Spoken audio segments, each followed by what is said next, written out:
Hello, everyone, and welcome back to the Hanyu Chinese podcast. I'm Santi, and as always, I'm here with our dear friend Melanie.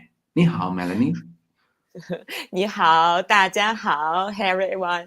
Today we'll teach you how to use the verb 在 to be and how to ask for and give phone numbers in Chinese. Two super practical topics for beginners. Yes, and for everyone, because we always want some phone numbers, when you go around, phone numbers here, phone numbers there.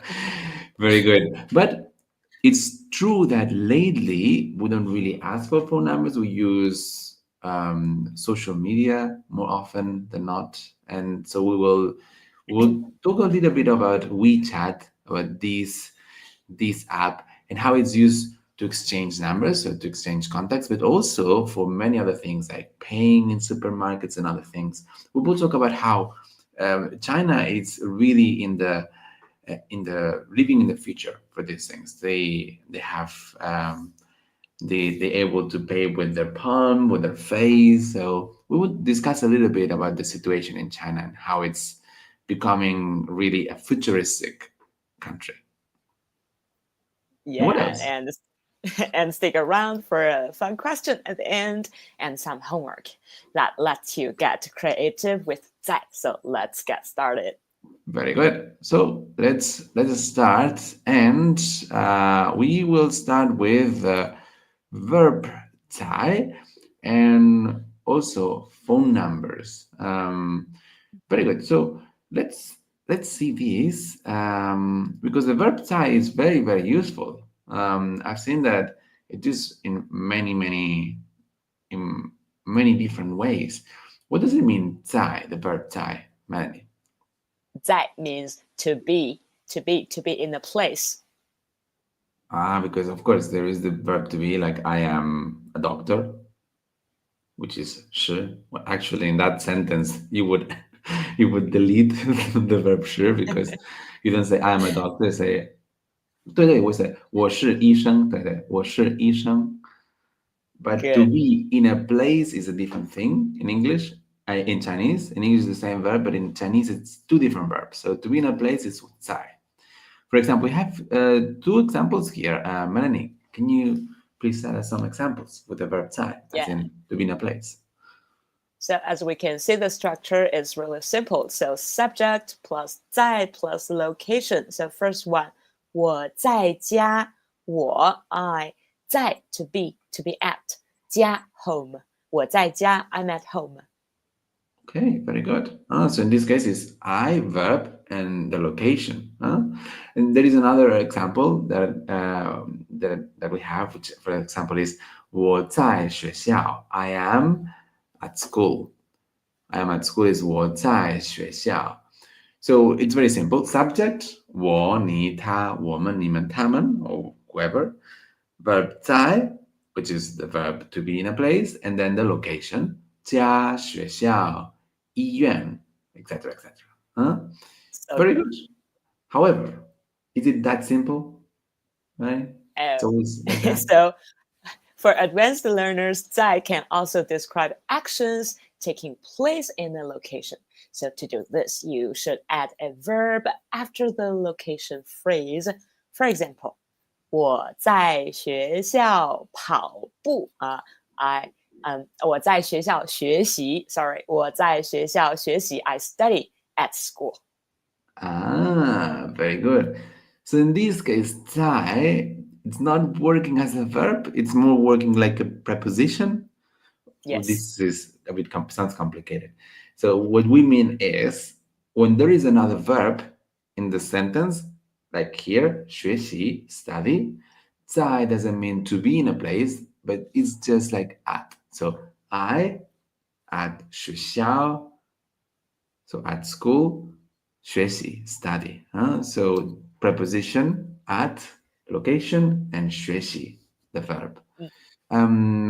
Question, Mehan, Melanie, do we put the location always before the verb? Could I say 我学习在学校? Could I say that? I'm sorry. So it's not Chinese. So if it's Chinese way, it's always subject plus the place, and then the verb. So we put the action before we put the place before the action. Very interesting.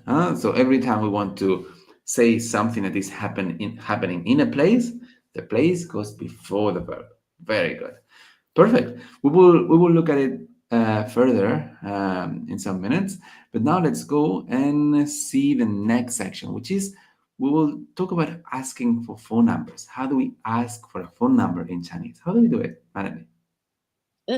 你的电话号码是多少 Let's break it down. So 你的 your 电话号码 phone number 是多少 what is? Very good. So 多少 I remember some episodes ago we said it was like 多少 and 几 was how much or how many, is it? For Yes. 多少 is for big numbers and 几 is for small numbers. Very good. So 你的电话号码是多少? The new words here are 电话 and 号码. 电话 is phone and 号码 is number. So we're asking here for the mobile phone number. Very good. To answer, how do we answer that question? 你的电话号码是多少? How do we say? We can answer 我的电话号码是 my phone number is. Oh, very good. And then we say the phone number. 我的电话号码, my phone number is, and then we just say the number. Can I say the numbers like any way I want? Like 1, 2, 3, 4. How do we say the numbers? Good point. So here's something interesting. When we're giving phone numbers in Chinese, the number 1, which is pronounced 幺 instead of 一 to avoid confusion. Oh, that's very interesting. So the rest of the numbers are normal? Like Yes. 2 is 3 Yes. is 3. Okay. 对 So if the phone number was 1, 2, 3, 4, our phone number will be 我的电话号码是1, 2, 3, 4. Is that right? Bingo. Very good. Perfect. So now I know. And now you know as well. If we say the number, if a number has a number 1, we just don't say 一, we say 1. Very good. Perfect. Okay. Now, I'm going to ask you your phone number. And you tell me your phone number. Just make up your phone number. Don't give us a real phone number, Melanie. So if I ask you, 你的电话号码是多少? How will you reply? 我的电话号码是13824561189。Well, I thought I would remember. But I remember it starts with Yao, which is good. Perfect. But I can't remember all the number that you say. Very good. So the structure is that we need to remember now. 我的电话号码是 and then the number. Very good. Let's ask a question for the audience to practice a little bit. The question is this. How would you say in Chinese, is your friend at school? Is your friend at school? So if you know how to say this sentence in Chinese, please write it in the comments. You can write it in pinyin or in characters, however you prefer. And we love to read your comments and to reply to your comments. So if you want to practice with us, write in Chinese, please. Is your friend at school? Is your friend at school? We want to see your answers. And let's now also do a little break because Melanie, if our audience, if our listeners, they want to learn Chinese, what should they do? So everybody, don't forget to like this episode and subscribe to our podcast for more Mandarin lessons and cultural insights. You will really enjoy it. Very good. Perfect. Now, I want to talk a little bit about how do Chinese people exchange phone numbers in reality. Like if you are Melanie in China and someone asks for your phone number, how do you do it? Like, do you normally do give the number, or how do you do it in reality? Oh, so now we normally give them our WeChat. Okay, WeChat. So Yeah. WeChat in China is not called WeChat; it's called Weixin. Weixin, is that right? Yes, very good. Very good. And this app is really like WhatsApp, but a little bit more complex. They have more features. For example, and these you may have seen already, because if you live in a touristic city and they have Chinese visitors, they always have these things. You can pay with WeChat here. How does this work?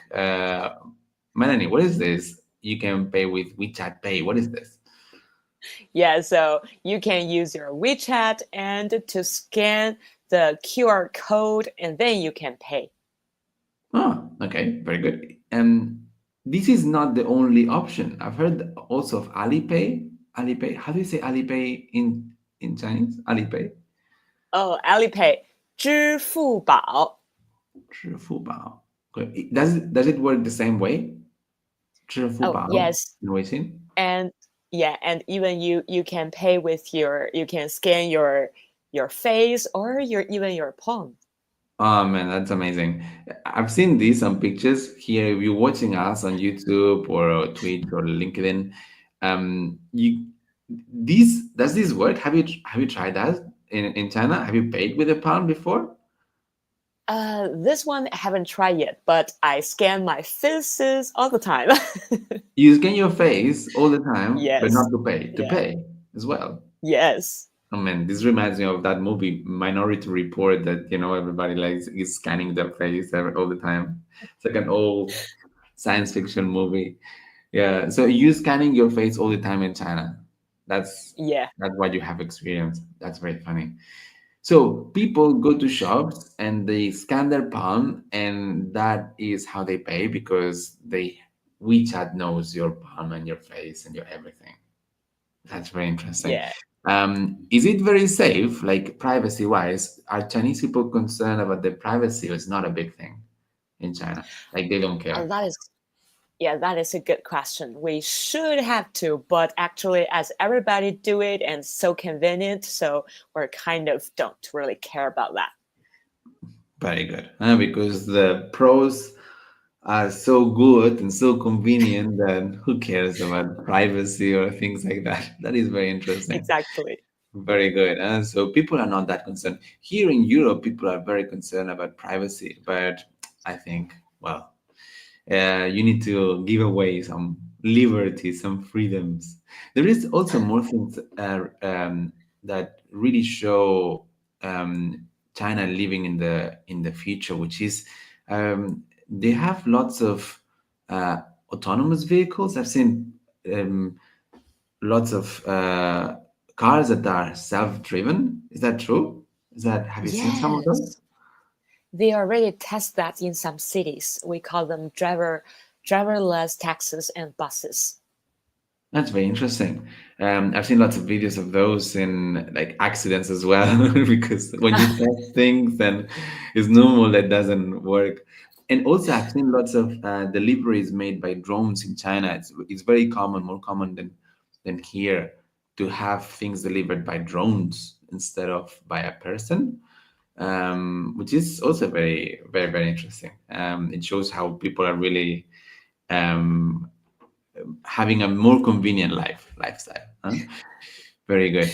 But as we say, Yeah. not everything is positive. There is the concept, the problem with with privacy, and also the over dependence on technology that people have.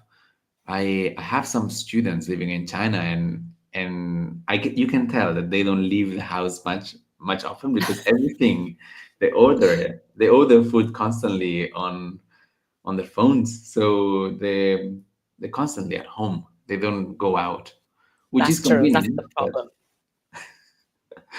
the other day, Yeah. I bought something on Amazon that it was only worth 80 cents, and I was thinking, I could go there 10 minutes away and buy it, but it's only 80 cents. Why don't it's more convenient just to get it on Amazon? And I was thinking, okay, it's worth it because it's convenient, but is it good for the environment? Because they need to fly this thing specifically for me. And so much effort, even if it's cheap for us, is it good? I don't know. I question these things. I'm not sure. Yeah, well, that's a good question. We need to really think about this. So many questions. So many questions. Anyway, let's Yeah. answer to the question that we had for the audience. We saw before this question. The question was, if you have been listening to us, the question was, you remember? Let me check. Let me check. The question was exactly, is your friend at school? Is your friend at school? How do we say is your friend at school in Chinese? What is the answer, Melanie? The answer is 你的朋友在学校吗? Your friend is at school. That's very interesting. Huh? So in this case, why do we put 在学校 before? Like this is 你的朋友. What does it mean? 你的朋友 is your friend. Your friend And 在学校 means at school. at school. To be at school. Perfect. Very good. In this case, there's only one verb, which is 在. We want to leave some homework. If you're listening to us and you want to learn more, we have this question. Can you create your own sentences using 在? So if you know how to write a sentence with 在, we saw that sometimes 在 goes before a verb. We saw that when it's only one verb, it goes normal, like at the end. So let's practice. Write a sentence in Chinese, either in characters or in pinyin, and we would love to read your comments. We will correct each other.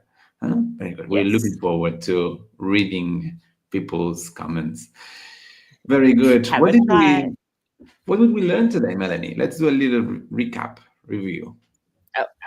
Yeah, so today we have learned a lot of things. For the grammar, we learned how to use 在 as a verb to indicate location, and how to ask for and give phone numbers in Chinese. And don't forget the unique use of number 一, which is pronounced 幺. Very good. Don't say yi. And I think the reason is because yi is very similar to qi. So when you're saying the ciphers, the number, it's a bit confusing. Yi and qi would be confusing. So yeah, yao is Very better. good. Yes. Very good. And also we learn a little bit about Chinese culture and how is going, all the new technological advancements in the country.